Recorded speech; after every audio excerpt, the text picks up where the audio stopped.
Kelabu, banyak orang kehilangan sosok tercinta. Ada yang berpisah karena maut, ada pula yang berpisah karena orang ketiga. Nuansa sendu begitu kental terasa di hari Rabu.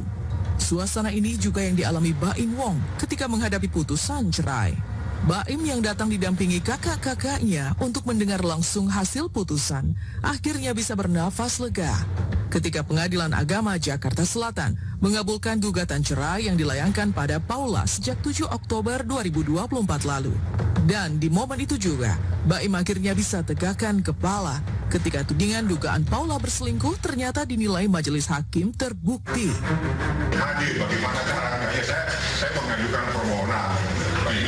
Saya tahu bahwa itu sudah ada dalam kalender ekor. Dalil-dalil yang disampaikan oleh pemohon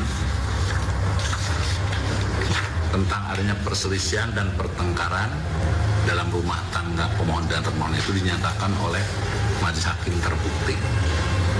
Maka dengan demikian gugatannya atau permohonan pemohon itu dikabulkan. Ya. Berkaitan dengan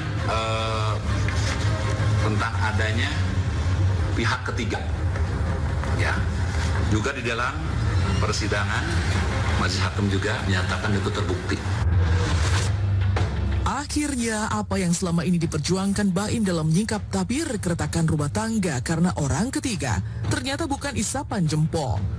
Bila dikilas kembali ke belakang, betapa hancur hati Baim ketika harus dengan berat hati mengungkap pengkhianatan Paula ke publik. Tapi apa yang terjadi? Tiada orang yang percaya.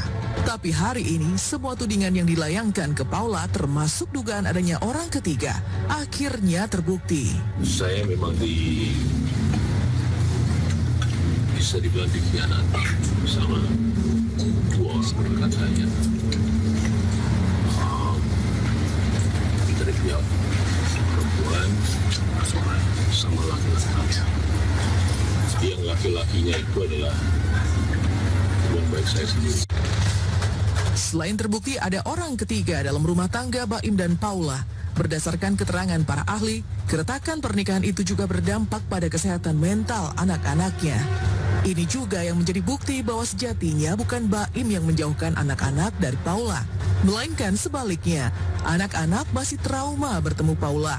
Terbukti berdasarkan keterangan ahli, anak itu trauma kepada ibunya, seperti itu.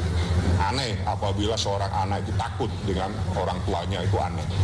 Jadi ada apa, itulah yang terjadi pada proses persidangan yang memakan waktu cukup panjang dengan kejadian saya lihat saksinya, buktinya itu 88, saksinya itu cukup banyak di sini. Ya, apapun itu, saya tidak akan dendam, tidak akan marah sama siapapun. Maafin saya juga kalau selama ini saya sama keluarga juga, ini kan menyangkut keluarga juga ya. Kayak pasti masalah saya itu mempengaruhi semuanya, apalagi juga ada ayah saya juga. Mudah-mudahan habis ini saya juga udah bilang sama Paula waktu itu di chat, ayah saya sudah nggak ada, ibu saya sudah nggak ada, kita tenang yuk untuk ini. Cuman kalau emang terjadi seperti ini, mudah-mudahan setelah ini itu semua tenang, gak ada lagi untuk kita mungkin posting atau apa gitu ya, untuk tiba-tiba ada narasi lagi. Tenangin aja kan, kasihin anak-anak.